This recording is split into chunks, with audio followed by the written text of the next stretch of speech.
And welcome to Beyond the Baller podcast. Slightly different today. We are sponsored by Annandale Home Improvements.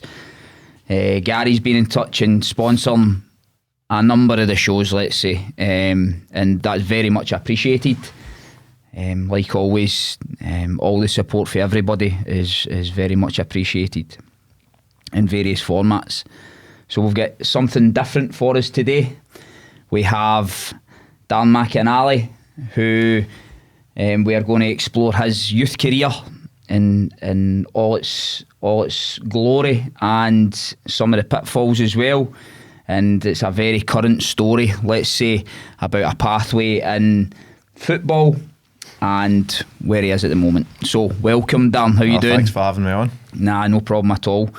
So Darren, the gist of this interview is going to be taking you through everything basically. So where it all started, where you went, what did it feel like, what was involved, all of these sorts of things. It's just to give parents, players, other coaches just a real flavour of the pro youth, what it was like at grassroots, all of these things, that journey as such. So we're so grateful for you coming on.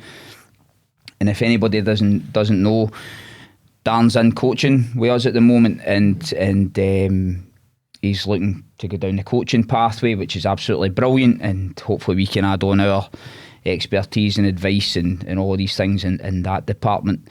But you'll have a really good knowledge yourself after your journey, and we explain that in all its glory. So just before we start on you, Darren, I'm going to come to Dale. What's been happening? So we've just planned a new camp in Lanzarote, October, which is open to applications now. Google Forms will be going out this week. Loads of interest from players who play for Plymouth Argyle, Port Vale, Coventry City. So there's English kids wanting to come to Lanzarote and work with us coaches who are based in Scotland, which is great.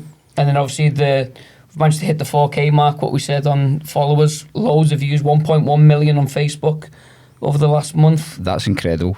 Yeah, that's mental. That's incredible. So that's went crazy. Instagram's on 550,000 views. So 3% of the UK or something's watching us in some capacity. So it's mental. That is phenomenal. And once again, thank you for everyone, even those that don't like us, and I know there is many. So that's where we're at. So we'll kick off, Dan. Tell us about your grassroots journey and getting into football and where you first played and what that was like for you. So when I first started out, I was actually at my local team. It was in East Bartonshire.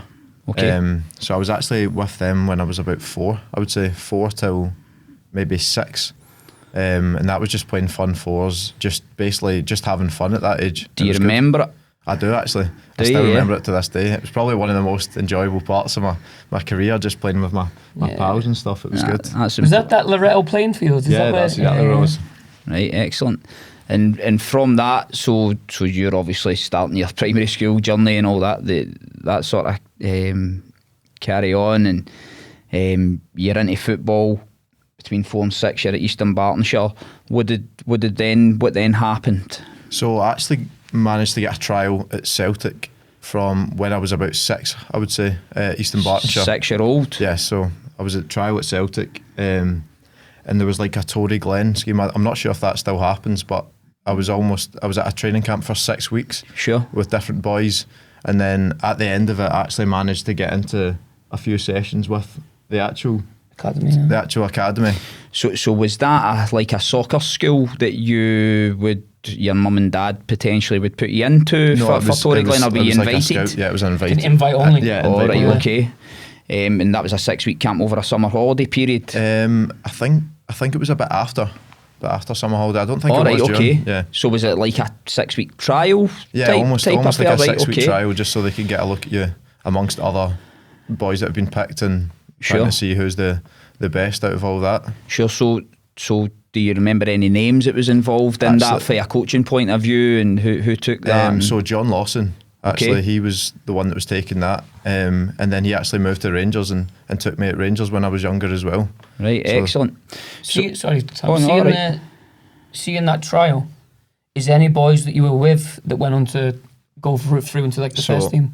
I remember Adam Brooks actually trained one session and he went straight into the Celtic Right. team. Was And he he was joke, in was that he? team. Yeah, he was very good. And he was in that team until I think maybe reserve level, and then he got moved to Inverness. Wow. All right, Yeah. okay. So that all came from that. What age was that roughly? Sorry, Was if you it can six? remember. About Six, 6 yeah. year old. That's I know, 6, 7. oh, Oh, no, don't that's go not- there. Please, you meant that. No, I there. don't You even meant that. mean There. that. You meant Start that. running it. Anyway, right, 6 year old we'll call it. So that trial period, how did you feel in the trial? How did you feel? Because I think that's really important for the kids and the parents to understand. Throwing a kid into a trial is it depends on the child, obviously, how they react, but it can sink some and it can really affect them. Definitely. I would say that was one of my downfalls. When I was younger, it was completely different from anything that I've seen before, and I was so nervous. I was scared to go in. But you're At 6 the year start. old. I know you're 6. I know you're 6. So what would like your mum and dad be like? Would you see They like would just say, go and enjoy yourself. Yeah, yeah. They were never hard on me at all. They just told me to go in, enjoy myself, and if it's for you, it's for you. If not, then it doesn't matter. So was that throughout the whole journey they were like that? Were they always Yeah, oh, really definitely. relaxed and Really relaxed. They would never be hard on me or anything, because ultimately you need to want it yourself. no. I think that's the main factor. You have to want it yourself. Do you think you had that at 6? You I wanted it definite- yourself, Definitely. but you were a nervous wreck. I was a nervous wreck, yeah. That but was probably but why. you really wanted Yeah, it. yeah. That's really interesting. That is really interesting. So let's say the trial happens over the 6 week period. Moving on, what's the discussions like with your mum and dad, and what's the this sort of coaches and scouting sort of thing looking like? I think they just kind of kept them up to date. They don't really tell you too much. I don't remember my mum and dad being told that much about it. It was Okay. kind of like a sudden shock when I managed to get into the team. I started to find my way a wee bit, and then all of a sudden one night I actually trained. I thought personally I trained really well, and then my mum and dad got pulled in. It was actually John Lawson that broke the bad news, and he said basically, we're not going to keep you in. We just think you're not aggressive enough, and you just maybe don't have that grip between your teeth. Is that 6? Hey, that's at 6. So just for that 6 week trial, sorry, just that transition. So did they ask you to then come and play in the team, the pre-academy team, or the under 6s or the under 7s or whatever it may have been? Yeah, so they already had like a setup. They had a team, and that was almost like the trial group at Tory Glen. I think Sure. it was probably one of the, apart from Adam Brooks, one of the only ones that managed to get even a session Sure. at the end of it. Right. So it's quite brutal. There was maybe 20 kids, and then only one or two get into it. I wonder if that's still existing, that sort of thing. I know they've got development centres now. So Celtic and Rangers and Hearts actually have got development centres. So Rangers have got one in Ayrshire, they've got one at Tory Glen. Sorry, I'm talking rubbish. I've got one at Tory Glen. They do one in Glasgow area as well, and Celtic have obviously got their own version of it. So Celtic do Tory Glen and all that. There's also the soccer school aspect to that as well. So yes, obviously that's self-funded by the parents, isn't it? Yes, so But the there's, development centres are invite only. and people see that as that. So the development centres invite only. Yeah, development centres invite only. The soccer academy is pay. Okay.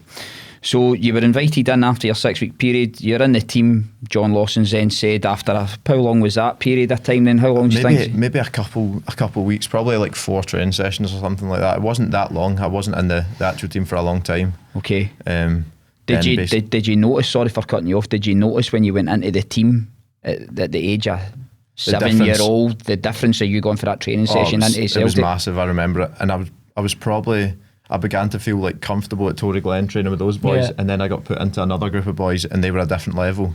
And Yep. I do remember like feeling, wow, like this is different. Yes. And it is really nerve-wracking. Yeah, but I that's still worth remember noting that. as well. So parents that aspire for kids to get put into the system need to be very careful about that being chewed up definitely. for me. You've bounced back, Darren, obviously, but there's parents who can't get the kid to bounce back from that. That rejection sometimes I think it's a positive at times. Yeah, but I definitely. think it can be used as a negative, and the kid can't bounce back. Say, well, he doesn't want me. So that means no one wants me. Yeah. And I was actually, when I was that age, I remember going to school being really upset for a few weeks, because I thought, oh, that's me in. That's me in. Yeah. And then that hit me so young. It took me a wee while to bounce back. I ended up changing boys clubs after that. I went to Rossville. I don't know if you've heard of that. Yeah, we have. We've heard of Rossville. So the rejection happens, disappointing obviously, the upset, etc. Why then move to Rossville and not go back to Eastern Bartonshire? I think it was because the team were actually folding, so it was almost I was just forced into it. Yeah. Okay. And that was a good experience. It was a good level as well. I think it was a bit of a step up from Eastern Bartonshire, and I ended up getting grasped up like quite quickly. Quite a lot of people were looking into it. I think I was there for no longer than maybe 6-7 months. Okay. Maybe. I know. It's shocking. Yeah, you're struggling with that one. You can't even edit that either. I know. That's twice. You need to. I know, alright, wrap that. Anyway. See, when you went to Rossville, were they renowned at the time for getting boys into the system, or was it more not just really? It wasn't like a move to think from my mum and dad almost moving me to a boys club that gets watched. Do you know what I mean? I don't think it was like that. It was just almost go and enjoy your football. I think that's a common thing now. That most that they will listen to us. I think a lot of people listen to us. They're boys or girls in the system or trying to get into the system. I think a lot of parents move their children to a team that's renowned for getting scouted. Yeah, I don't actually think that's the best idea. Okay. Honestly, there'll be eyes everywhere in football. Like, if you are good enough, you will 100% get picked up. That's what I believe anyway. Yeah, we have this discussion a lot. Sometimes there's people that go below the radar and slip away and maybe don't get that level of exposure, let's call it. Yeah. So just wanted to ask you, on your parents, does your mum or dad have any sporting background? Do they...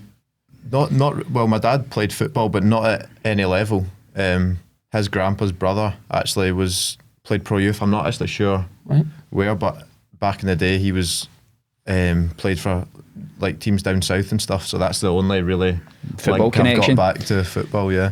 Do you have any siblings? I've got a sister. A sister, older or younger? Older. Was she into sport in any way? She was into dance and gymnastics, and she was really good at that. So again, that's a multi-child family, sporting commitment, and the parents obviously trying to do everything that they can to expose them to as many sports as possible. And I take it was what we find is sometimes the pushy parent, we spoke about this before, it's a parent that wants it more than what the child does. But by the sounds of it, your mum and dad just wanted you to enjoy football.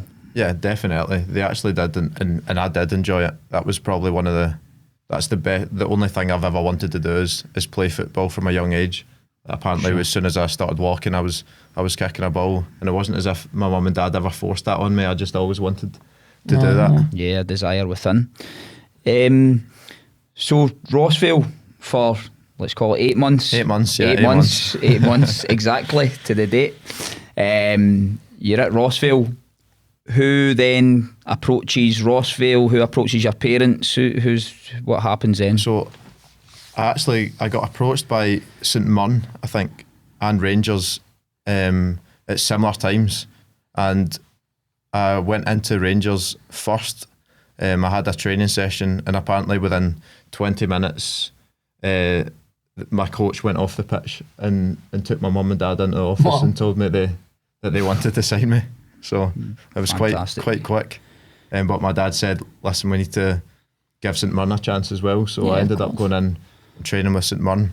Okay. But it was further away, and I didn't really enjoy it as much. I really enjoyed it at Rangers, and kind of that was it after that. Were you local to the training ground? I was 5-10 minutes, so it was so helps, handy. That helps definitely. A lot. What was the difference in training between, I know you can't really comment too much on Celtic, but between St Mirren and Rangers, what was the difference in training sessions that made you enjoy Rangers more than St Mirren? I would say when we were younger, they focused a lot more on technical stuff. Like everything was technically focused. Was it individualised? Yeah. With a ball, everyone at the start of the session, every single time was with a ball, doing skills, and I think that actually helped so much. Yeah, I agree. I think that plays a massive factor in the development. Definitely. So is there any names that jump out at you for a coaching or scouting point of view for the Rangers introduction? So who scouted you, Dan? Do you know the scout was at Rangers? I can't even remember now. It's been so long. Poor for you. I know that is poor. I think it was 80 maybe when he scouted me, or like Probably really Charlie old. Palmer. Nah, Say no, sorry for that. Sorry, Charlie. Right, okay, so you're in at Rangers. Mm-hmm. What age are you then? I was about 8, I think, 8 by the time I got into it. Yeah. So real prime pre-academy age then. The level of Rangers in comparison to your boys club then, It's for you to massive. for you to come in and shine at Rangers, and for the coach to come away after 20 minutes and saying, look, we want this kid, to your mum and dad, what was your attributes that do you think? No, I'm asking you, 8-year-old. I can't remember when I was 8-year-old. I can but actually remember the trial game to this Okay, day, because go I on. actually had a few Describe boys. it for us. So it was against a boys club, and a few of the boys in the boys club were at Rangers. Right. So it was like a trial game for us, but it was a boys club game for them. I think it was Gavin Gallagher, Ben Stanley. Boys are Right, still playing in yeah. the championship just now. And we played against them. So they kind of got a good gist of what level I was at, because they were already in the academy. What position were you? What position were you when you went in? When you were scouted for Rangers, what position were you at the time? I was in midfield. And then as far as where you stuck through that, felt your Yeah, majority, full career. full youth career. Yeah. So see from under 8 until B team, was there never a point that they tried to try in elsewhere, or did they just see you as Darren McInally is a centre midfielder for us? I think when my first few months going into full time, I did play right back for a few games, but that was about the only time I'd ever even really been moved around. Wow. I know. So that's something that's really, it's talked about a lot, this multi-positional stuff. Because I believe everyone should be able to try out different positions, but if the academy's seen you as a centre midfielder, they didn't get it wrong. Do you think top elite players now, I hate using this for children, but top elite players can really affect the game anywhere, whatever position. They've seen him as that centre mid. Yeah, And so that's they're trying to mould you into a centre That's what midfielder. I mean, and I do believe that happens. I don't think that's right or wrong. I haven't really got an opinion on it because it worked. But you do see boys over the years that have been moved out of position. A really good example is Connor Allen. I don't know if you know Connor. He's playing for Falkirk in the top division now, starting every game, had loads of clean sheets. He was actually a number 10 Wow. at Rangers for maybe 4 or 5 years, and he joined a bit later as well. He was 13 when he joined, and now he's centre back flying in the Scottish Premiership. Wow. So There you go. I know. So that's Well, what it doesn't actually matter. Sometimes you might get moved out of position and think, I don't want to do this. Some but people grasp yeah, it. some So people see grasp if you've seen it. Need to be careful how I but judge centre backs, right? But a midfielder is a lot busier and energetic, etc. Need to be slightly more creative on the ball, let's call it. When you move to centre back, if you can simplify the game, win your duels, physicality, manage your back line, and then be able to set the team up by playing and simplifying that guy that's went from number 10 into centre back. That can be a really strong. I agree, because he's already got that technical ability. So then if he's able to do the rest, I bet he's excellent on the ball. Yeah, he is. So you first go in at Rangers. I want to know about your pathway. So I don't want you year on year. But who coached you at the very initial? Who was your first coach when you went into Rangers? So it was Jim McNee and Kieran. You know Kieran, obviously. Yeah, Kieran Riley. Yeah. They were really, really good. I actually still remember them coaching me to this day. I loved working under them. What sort of, just briefly, what sort of sessions was it like? It was all technical, and then it was 1v1s, 2v2s, all that kind of thing. It was they like really liked 1v1s and 2v2s, because I think that's the best thing you could do at that age. Yeah, I agree. It maximises ball time, doesn't it? Yeah, definitely. When I spoke to Kieran, obviously I've got a relationship with Kieran now as well, and he was talking about you, and he said when you were a younger child, you were really quiet, and then all of a sudden something happened in you where you'd be really aggressive. I can't remember the exact age, sorry, but he said something happened in you where you're like, right, I'm going to start being more aggressive now. But he said when you first came in, you were really laid back, not laid back, but really reserved. So do you know what I think age that maybe could that be was? maybe down to when you're going to a new environment, you almost feel like timid. It's hard being that age, going into 100%. you think about Rangers, it's a massive club. Going into that at that age is so hard. So I almost had maybe a bit too much respect for everyone around you. But I think you don't need to. You almost don't need to. You can have that off the pitch, but as soon as you step on it, you need to just be a different animal. Yeah, I agree. Yeah. Moving on for Kieran and things like that, maybe a year or two later, what happens at the actual academy signing? So you sign pro youth after pre-academy, let's call it, 10-year-old, 11-year-old. What's who's coaching you? What's the conversations like? How's the family looking? Supportive, etc. We went to Ibrox and we signed. I don't actually remember the coach that I had when I first went into. I think it might have been Stephen Wright. So okay, Rangers legend. I played golf with him. Did you? Aye. So Rangers he golf. Was. I loved working with him. He was so nice, quite reserved, but a really really good coach. And that was probably me just transferring into full time. Greg Stat as well. I don't know if you know Greg. No, I don't think I do. He's still at Rangers just now. He was a great coach, and I enjoyed working with them. Overall, my time at Rangers, I loved it. I loved working with everyone. So see, when you signed your first pro youth contract, what did the games program start looking like? Because obviously in pre-academy, it's a lot of, you do trips away obviously, but it's a lot of boys club games now. So what did the pro youth games start looking like for you? Did you start playing Celtic and Aberdeen? Yeah, we started playing like every single team Brilliant. in the Scottish leagues. I remember that well. And when we went into sevens and stuff like that, it was so good. They were probably the best years, I would say. What do you think? Yeah, that and like under 15s, under 16s. Obviously, I never really got to experience the full time the same as I would have liked. But I would say that first and foremost, you have to enjoy it. How many bodies, let's call it, players did Rangers carry for that age group that you were in? Under 10s, yeah. I'd probably say was there two teams or? Yeah, there was. I think maybe about 18. I think it was 2 7s and a few subs. Yeah. So right, okay. Seeing that age, sorry, Tam. Go on, it's fine. Seeing that age group, the under 10s age group, how many of them players that you know? And I don't want you to start racking your brain, but how many of them players from your under 10s group are now playing professionally? So we actually had a really good group of boys. So boys that were in our team that's now still playing Scotland. Well, you've got Mackenzie Carse. He was there with us, and then he moved to Celtic. You've got Darren McInally. He's playing in the Belgian first league. That's right. And then you've got Robbie Ure. Obviously made it the whole way. Robbie went to Rangers, Anderlecht, didn't he? Yeah. Went to Anderlecht. There's a few. Most of the boys are still playing at a good level. Gavin Gallagher, Ben Stanway, all those boys are playing at a really really good level. Mackenzie Strachan in League One. Yeah. So Mackenzie's good, eh? Quite a lot of them have managed to go the full pathway. Definitely. So what I was going to ask was the drop off. So this is going to sound quite brutal, but as you go through that pathway, you're going from 10-year-old to 16-year-old looking for that professional contract. Any notable coaches in there first of all, just between 10 and 16? Oh, there was a few, to be fair. Peter Lovenkrands and Kevin Thompson actually took us for a spell. Wow. And that was massive. Phenomenal.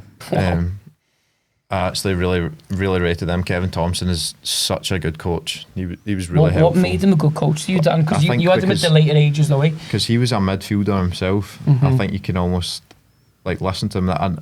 And Brian Gilmore as well. He really helped me as well.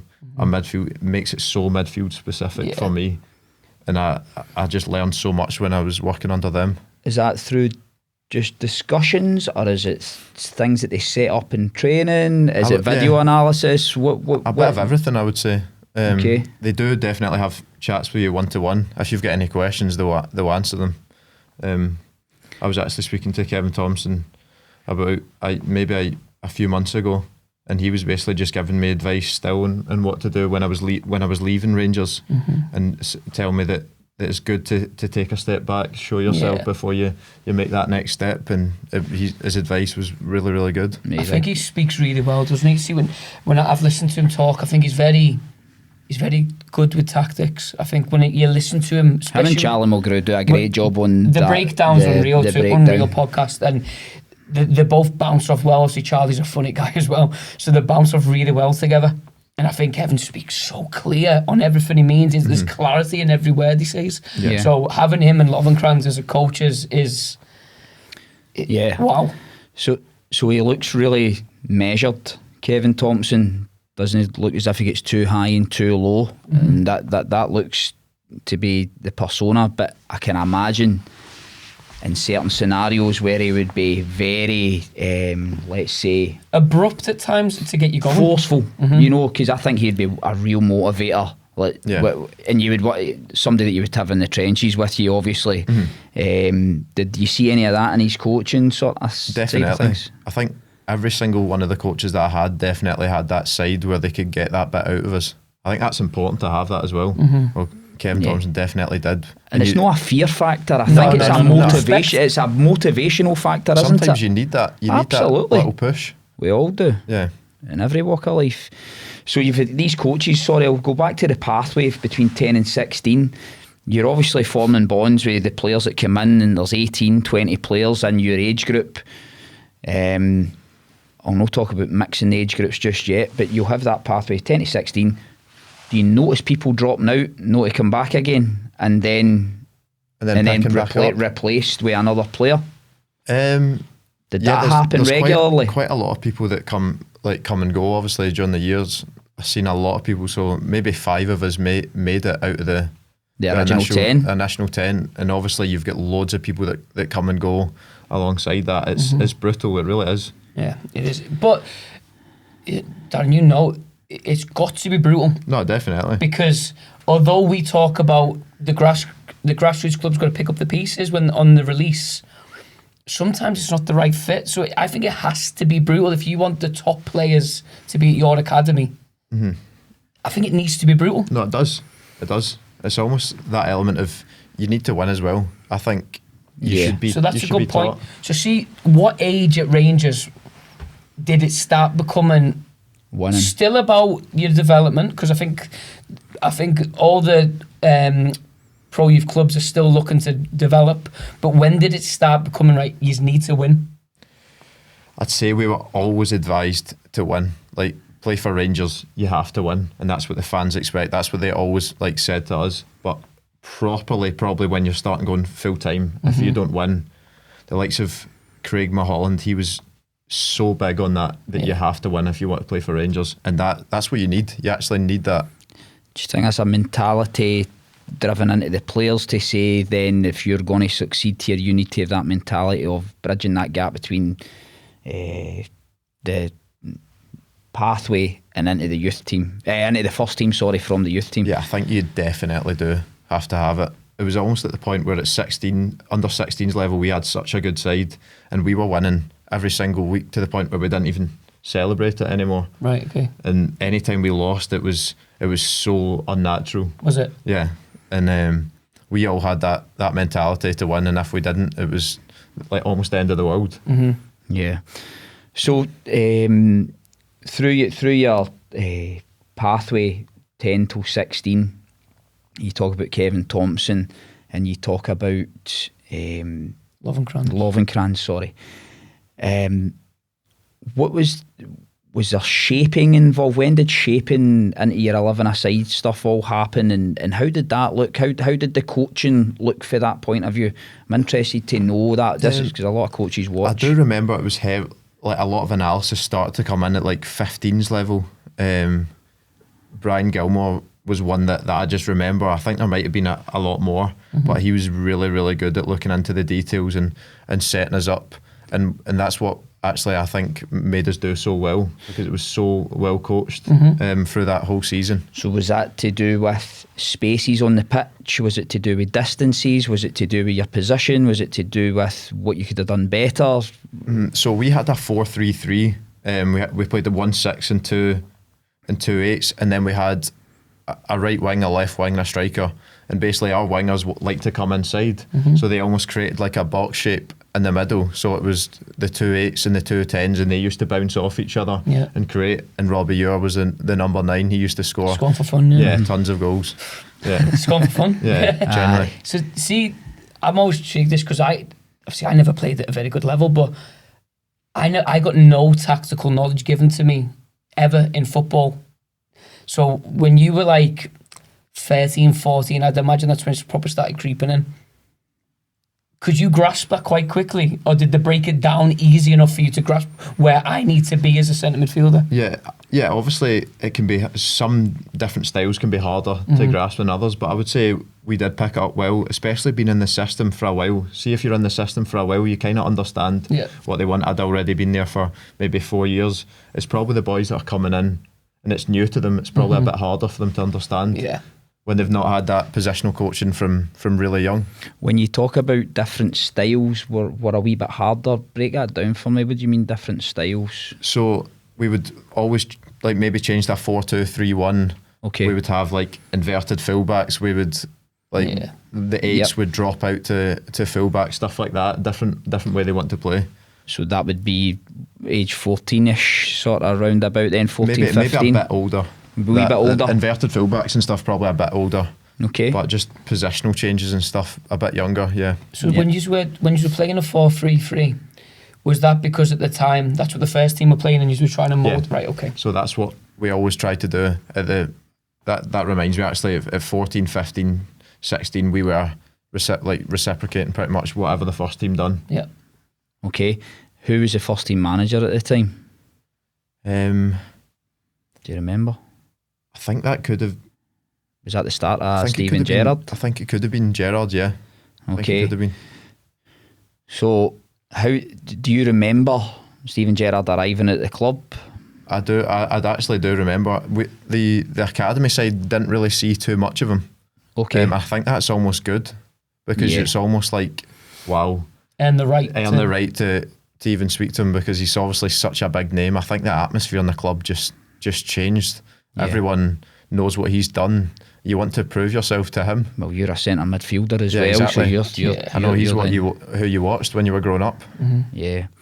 So do you think that the manager at first team level, I think I know what you're going to say here, has a profound understanding to all his staff and distributes this message to all his staff that right through the place, I want us to play that so that when they come into the first team, when they're ready for first team football? Yeah, definitely. I would say maybe more so like 18s and B team level, they try and play the way that the manager wants. Yeah. Okay. And you probably play maybe if the manager wants to see people and he might be able to watch the B team game, he'll tell people that he wants to see and play as well. Can you name a few managers for us that were in the first team at the time, first team managers, while you were going through your journey from, let's say, under 15s up to B team? Giovanni van Bronckhorst was one, Clement, Michael Beale as well. They were the kind of three that I had a chance to train with all three of them. So they're the only three that I really remember. What was the difference between the three, if you can remember that? And not so much the training sessions, but maybe how they spoke. What was like it was quite calm almost.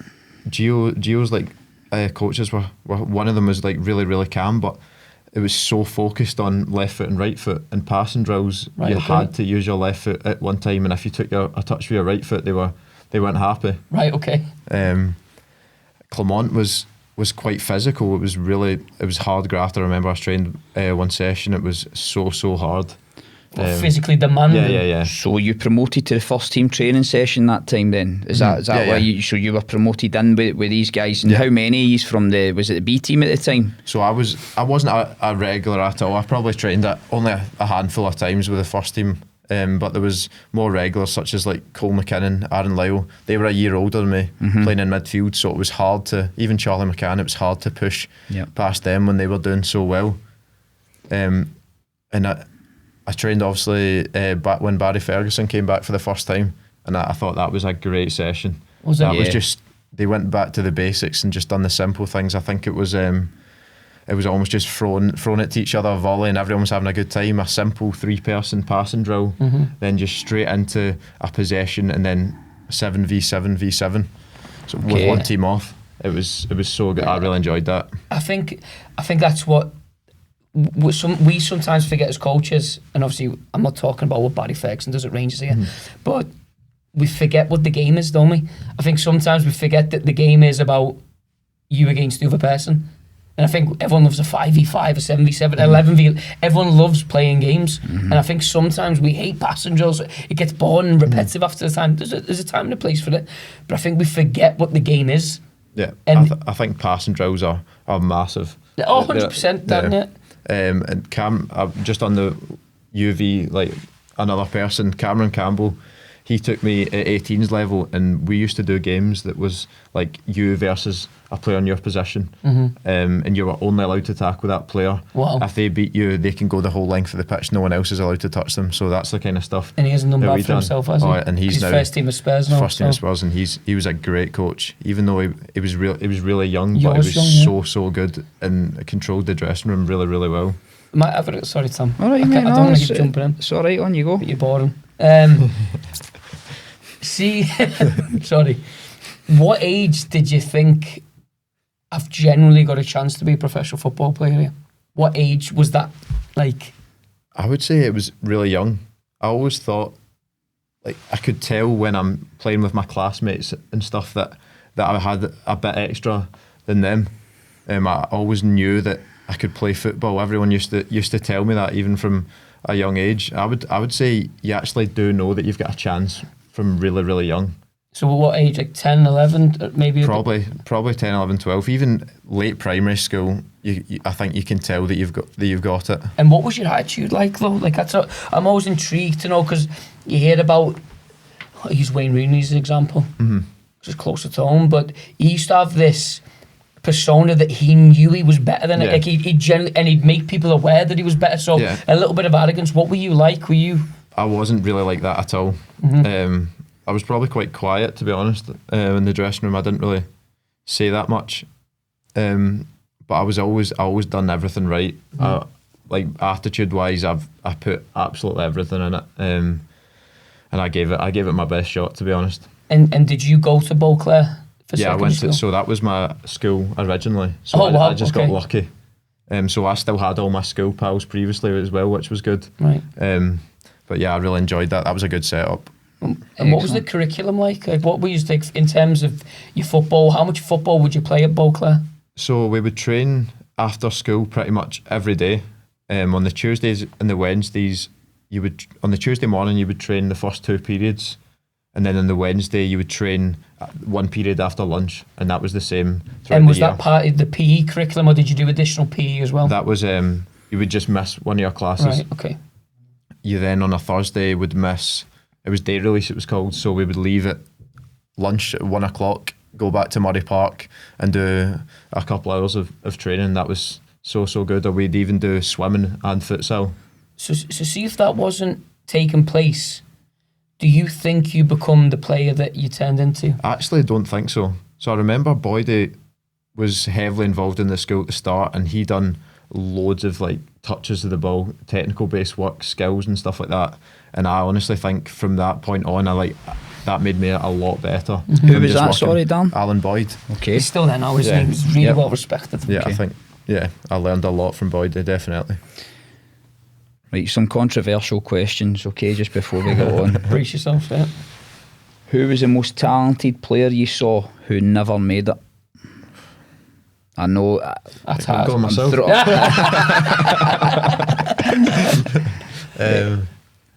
Right, well, here's a better way, right? Here's a better way. On the flip side of that, who came from nowhere really and made it?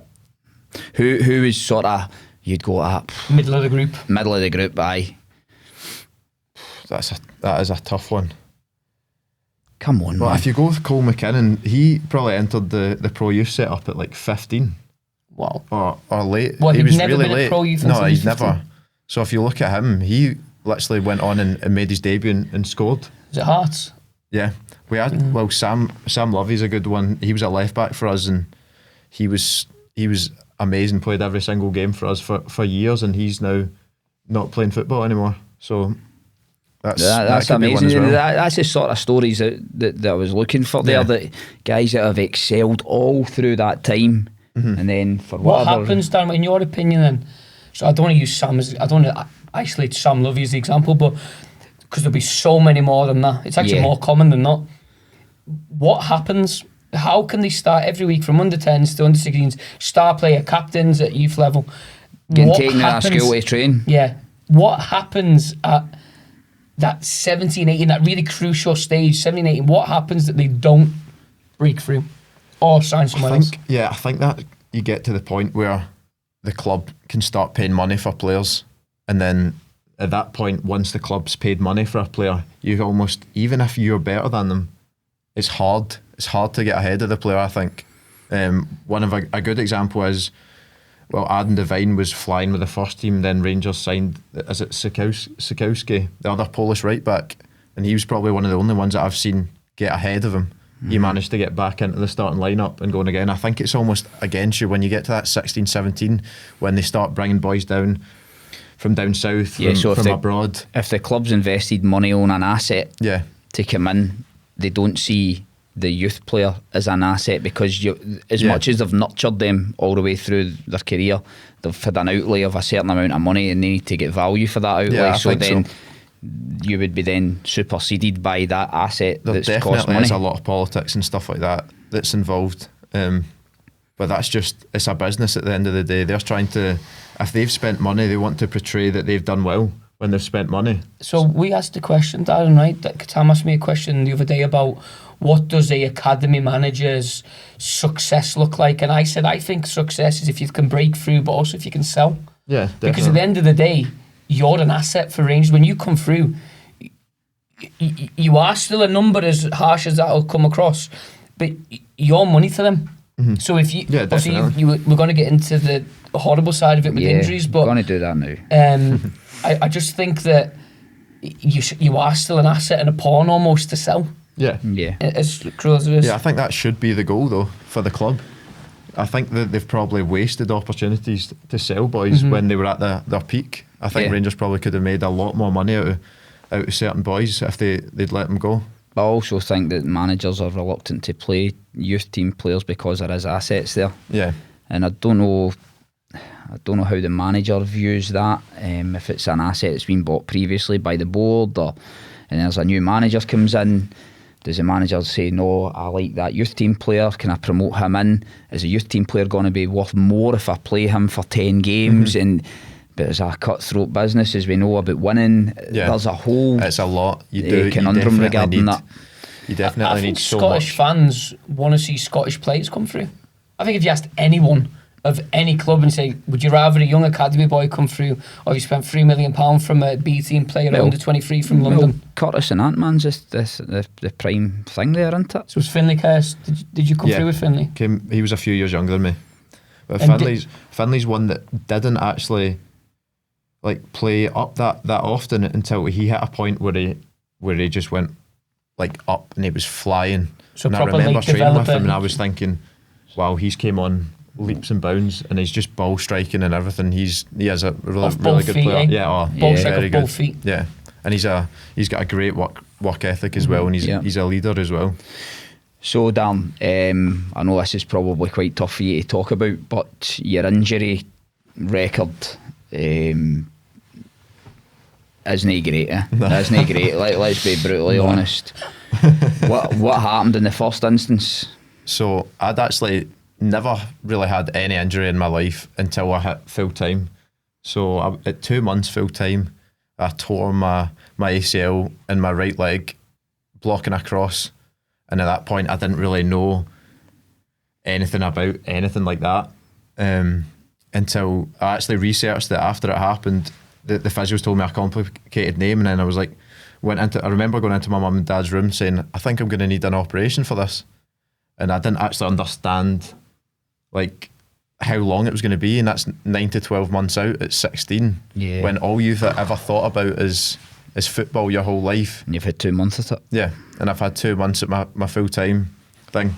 And I would say after I got back from that was probably one of the best moments of my career, because I managed to break my way back into the team. I was playing, obviously we got to that final at Hampden, and I managed to score one of the winning goals in that game, and after coming back from such a long-term injury, that was one of the best things. I bet your mum and dad must have. Oh yeah, it was a great moment for the family, because they've obviously seen behind the scenes how hard it is to recover from something like that. What happens with the injury, Darren? Right, so this is something that probably I don't know, so this is why I'm asking. What happens with the injury? You've discovered that the physios have obviously analysed it. They've gave you a name. You've went back, researched it. Mum and dad talking to them about it. What happens? Do you go back to the club, speak to the physios? So you get a scan. You'll get a scan at Rangers. And where do you go for that? I went to Ross Hall. Okay. And then I had to go and see a consultant after that, and then obviously go through the operation process. It's about 2.5 hours long. Yeah. And then you have to learn to walk again. I think I was 6 weeks in crutches. Yep. After that, you go through like a massive gym program. I take it you're insured because you're a full-time football player at that time, and that would be part of your package. Yeah. What was the rehab like? The rehab was really tough. I've got a really, really good relationship with my physio, Steve Walker, still at the club just now. He like goes above and beyond for the players. He's excellent. He helped me. Probably one of the main reasons why I kept staying at it, because I had his help behind me and his backing. See, when that happens, I know we're going to go even deeper into this. See, at the age of 16, when this happens, do you, in your head, do you think, is there any chance of coming back from this, or were you still quite positive? I was so positive at that age, almost because I didn't actually even know. I didn't even research it. If you tear your ACL below the age of 18, you actually have a 30% chance of tearing it again. And I didn't even know that. So that's actually a massive stat. Well, that's something. Is that because of the growth still? I think so. Right. I think so, maybe. Right, so something for everybody to know. I know we're going to crack on, yeah. We need to go into the next one. Yeah. So you come back, you've scored at Hampden. So was that the Celtic game? Yeah. Yeah, was that the Rangers Celtic? No, it was Hearts, sorry. Right, okay. It was Hearts. Because I know they played in the cup. I managed to stay fit. I got into my first pre-season, and at that point I was flying. I was being told I was going to get a new deal, a new 2-year deal. I then played against Gretna away in the last 86. It was my first time returning from injury. It was 86 minute or something, and I tore my LCL on the same leg that I'd done my ACL. So that was I was 4 months out with that. I've never even heard of that, to be honest with you, an LCL. I've heard ACL and MCL, but so not that's LCL. The opposite side. And what happened? What was it? Was it a tackle? It was a tackle. Someone just left a wee late one on me. Oof. I got a phone call the day after from David McCallum, and he told me that Scotland were interested, and so I was going to be going to one of the Scotland camps, and I had to miss that. Wow. So after that, it got worse. I came back from the LCL, trained 1 week, and tore my ACL again. So that was me. On the same leg? In the same leg that I'd done my LCL. I think I had so much happen to it that it was almost like the trauma it broke down again. So that was one of the harder points. I still didn't think it was over for me. Even after that, I kept pushing on. But then I made it back from that one, and I was back to my best again. I was playing. I managed to work my way into the B team this time. That was another year out. Did you get a deal because you were injured? So the club were excellent with me. But every single time I went to negotiate, went to the end of my contract, they kind of gave me a year extension. So they don't have to do that. Fair play. It's really, really good. And then I was playing Celtic away, and then I was just driving with the ball, and then I went to turn quickly, and then my left one went, and I would say that is the lowest point I've ever felt in my life. Tell me what you're feeling though. It was I was distraught. Was the genuine tears at the time it happened as well? Yeah, every single time I done it, it was genuine tears.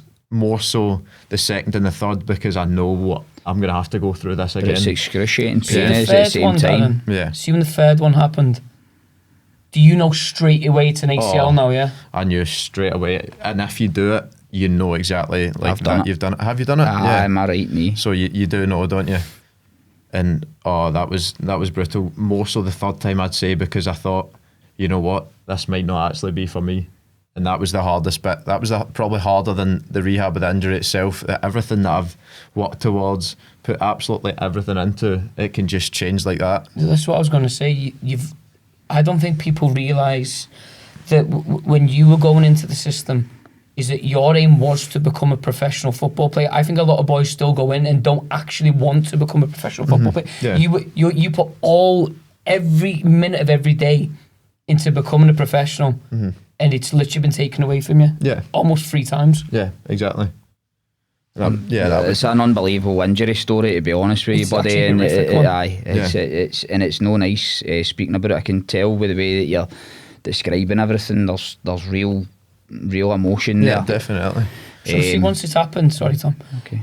What happened after? So you obviously used that to do the rehab again. When did the Rangers deal end? When was the last Rangers deal end? So I worked my way back from that one, and I managed to get a game with Rangers, and then they kind of scrapped the B team programme. Yep. So I was kind of put in a difficult situation. I've just rehabbed my third ACL. I've only had 45 minutes of game time. Then I'm going to have to be forced out on loan because there's no other games programme for me. Yeah. So that was, I was nervous about it because I'd never had any build up or anything. So I managed to get a loan to Cumbernauld Colts because I've not had many games. I wasn't getting any higher level than the lower league, and I enjoyed every single minute of that. Aye. I played 5 games. Everything was going really well. Played the 6th game. Got to the 89th minute against East Kilbride. They were the league leaders at the time. It was 1 each, and I'm busting myself to get back in, and I tore my hamstring. Worst grade possible. So at that point, it became just a thought is what is best for me now. Just your body's breaking down into it with all of the trauma that you've went through and the hard work, and gym work's no easy either, by the way, when you're grafting that and your body's having to take that and do that. Really difficult. So after the hamstring tear, what happened then? Where did you go after that? So I managed to build my way back from a hamstring tear. I was at Kelty Hearts. I was enjoying it there. I got back and I was feeling fine, and then I actually, at the end of a training session, I felt my hammy go again, not to the extent of the last one, but when I felt it go again, I was just gutted because I've gave everything again. I've put my all into it, and I actually ended up fighting my way back from that, and I was just training another nighttime session, and then I ended up playing one pass and I felt my knee click again, and I've done my cartilage. So that is the last injury of date that I've had. I don't think you've probably given yourself enough credit, right, for what you've had to do to keep on playing. Now, obviously, we're going to get in unreal because that's 3 ACLs, an LCL, two hamstrings, bad hamstrings, and it wasn't until the last knee issue that you decided that, right, maybe this isn't for you. I think to show that much mental resilience is mental at your age. I think that's absolutely, because people don't get what it takes, because you need a little bit of luck on your side, as you know. Yeah, definitely. To stay injury free is a little bit of luck. Yeah. And for the guy who played centre midfield, you're the guy getting dug in to break everything up. Do you know what I mean? So fair play, by the way, because that is obscene, the amount of injuries, mate. Like, honestly, I can't get my head around it. I know. So you're obviously in with us now, doing a bit of coaching, and it's refreshing to see that you've still got that love of the game, that you want to still be involved in it in a capacity and give back a wee bit, and that's amazing. How do you feel coming in, watching us coaching and being involved in the coaching and doing sessions yourself? How do you feel about that? So Mackenzie Strachan actually recommended it to me, and when I came in, it was just a positive environment. I really enjoyed it. All the kids just have such a good time. Yeah. I think that's probably the most important thing. Every single kid in there loves it. They love coming to the sessions. What did you think of the standard? I thought the standard was top, to be honest. Because I've actually done a bit of shadowing, watching at Boydie and Max at Rangers. They were taking the under-10s group, and that standard is really high, but it's actually not even that far off the likes of your coaching and the standard of training. So it is really, really high. I think that's something to be said, that the knowledge that I've gained for Dale and previous experience and stuff like that, we've managed to create that blend. Dale's created that wee bit of a monster where we have a sort of winning formula for success as such, to really enhance kids and their chances, really. What do you think the future looks like for you for moving forward? I'm not actually sure. So I had a job interview. I decided to maybe take a step back from football initially, and maybe see if I would like to go down that route in the future. But I've got a sales job, and I managed to get the job. So I'm going to go down a different route for now, and still keep on with the coaching at night and building up that experience, and just see where it takes me. Excellent. Because it's not the end of the world now that I'm out of football. There's plenty of routes that I can still go down. Absolutely. I think your personality, the desire that you've shown, the mentality to recover, that is an unbelievable talent to have in itself. And it's a credit to you, your family, for sticking with it. And I've got no doubt that some of the coaches that you've worked under before are probably going to watch this and say, wow, they've just summarised that. A lot of them will know the story, but then just to condense that into this is what happened to me here. I think a lot of them will be chatting your door and saying, look, you're a good guy, maybe come and work with us as such, you know. Definitely. So you just never know. I was going to bring that up about work ethic. Every time I've spoke to, I work with a lot of professionals, you know, the majority of the boys I work with, Dad, and they're normally your age or younger. Every single one I work with has this mad respect for me and any coach to work with. And I'll give you a quick story. I had Leon King in every summer. I have him in for the last 3 years. And even Leon helps put the gear away. Yeah. And this is a player that's played Champions League football. So at Rangers, do you think that's where... I listen to your story, I know you've had work ethic from your mum and dad, but do you think Rangers implemented that into you as well? Definitely. That respect? Oh, respect is massive at Rangers. Sometimes actually when we were, a few of the 18s were playing up, we had to go out and set up the whole session, every single bit of the session. When there was even two of us, and when it was freezing cold in the winter, Brian would make all of us go out and set sessions up, and then at the end take all the kit in as well. So do you agree with that? No, I do actually. I think there needs to be an element of the young boys. They need to earn it. They need to earn the respect of the older players. And I think that's a really good thing. I'm the same. I think that's your apprenticeship almost. Yeah, definitely. What do you think of the current B team set up at the moment, and the league that they're playing in, and the sort of the exposure they're getting? Do you know some of the players that's in there at the moment? I think they're definitely the right idea. So they've removed the B team to create like almost younger people that are getting tested, like first team training. So it's the 19s and the 17s, and they're almost trying to close the gap between that and the first team. I think it's good. It's giving them more opportunities to train with the first team and get exposure. Right, okay. I've got a couple of wee things about that. Do you think that 16-year-olds at the top elite clubs at Celtic, Rangers, Hearts, etc., they should be at a particular level? What I'm saying is, do you think they should be at a higher level than when they're going to play these games at the moment, and the sort of the arrangement that there is? What's it called? The CDM, you know, that evolution trophy they're in. Yeah. So obviously, do I think they should be getting better results than what they currently are? Yeah. So do you think a 16-year-old in that environment against League Two opposition? I think 16 is probably maybe a bit of a stretch. Right, I think that maybe might be too young to come up against men, because it almost eliminates the technical ability, because you could just get run over and pushed by guys that have played hundreds of games. They know the game inside out. But I also do think that exposure is really beneficial. Yeah. Physicality side. Yeah. I made a comment, me and Tam speak about this a lot. I made a comment that I think At Rangers and Celtic and Hearts, I've seen all the training. It's really heavily focused on technical, like what you've just said when you were younger. Do you think, though, that when we go and play in these KDM Evolution trophies, that those Rangers players don't get a chance to truly show their technical ability?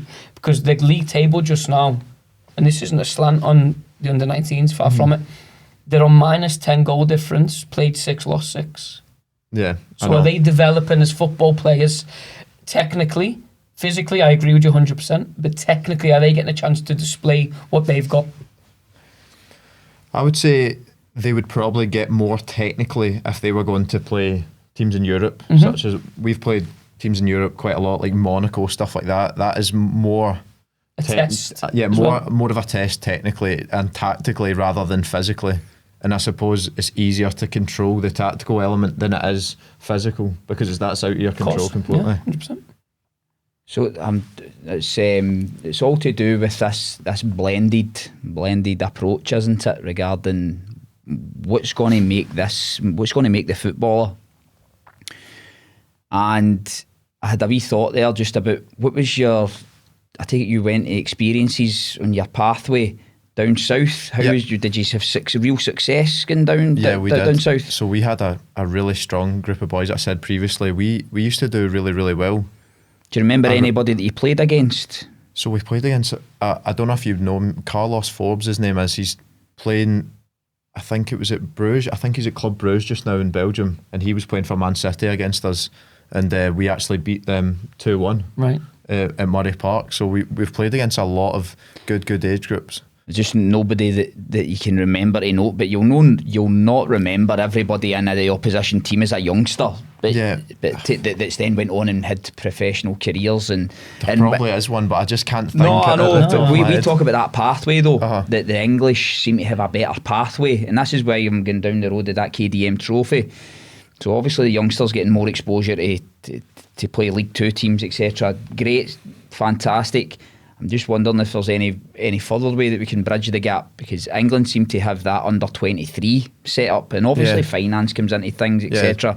But it's just we're trying to find that formula that nobody else has got. I'm going to put you on the spot here, Dan, right? Because we're wrapping it up in a minute. Yeah.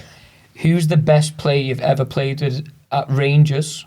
But I don't mean like those that you train with at the first team level. Okay. Who's the best player you've ever played with at Rangers? So if it's completely based on technical ability, I would have to say Alex Lowry. Okay. Technically, he is ridiculous. He's one of those guys that does stuff with the ball that no one else can. You look at him and you think, wow. For a period when he was training with the B team, was it last year? I think he was just doing things that not many people could do. Even, I don't know if you've heard of Thompson Ashaka, a boy they signed. He actually went viral on social media. Right. 1v1. He was unbelievable. There's also another one that actually springs to mind, Malcolm Ebury. He got a move to Crystal Palace recently, and he is so good. So good. I watched you played in this game. I used to live in Helmsburg, so we went to the Dumbarton game to watch Rangers against Rangers. Rangers romped them. And Alex Lowry had one of the worst leg breaks I've ever seen in my life. Did you play that game? Well, he didn't actually. Was it not a leg break? It wasn't a leg break, but he got absolutely crunched. Last minute of the game. Yeah. It was naughty. I remember that. Rangers was like 6-1 up or something. If you're looking at the standard of that, though, compared to now, exactly. We beat Dumbarton 7-0. They were top of League 2 at the time. Yeah. And that is mental. I remember watching that game, and I think Alex came off the bench, actually, or something like that. He might have started, I can't remember. But the injury, you could feel it in the stand how bad it was. Yeah, it was the atmosphere a just shock or a challenge, yeah. Who's the best player? Sorry, before you go, who's the best player you played against?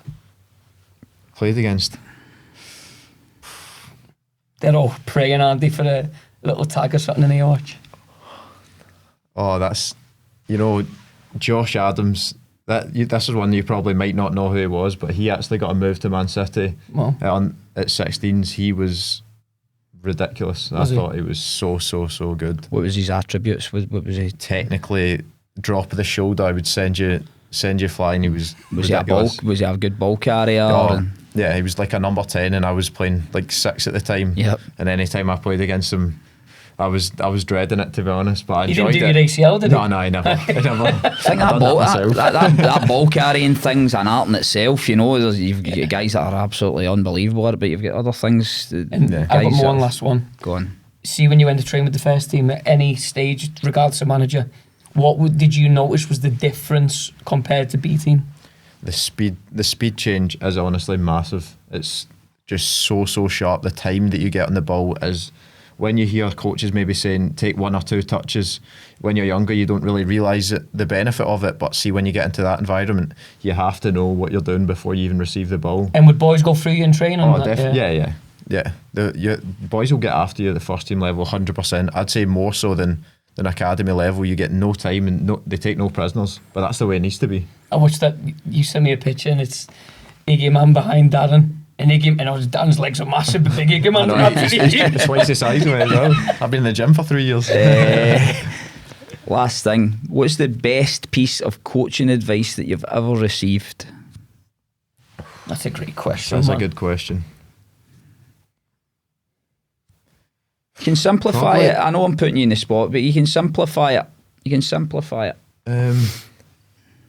I'd probably say just to express yourself no matter who you're playing against, or be yourself. Don't think about anyone that you're playing, just think about yourself. Don't get too focused on who you're coming up against.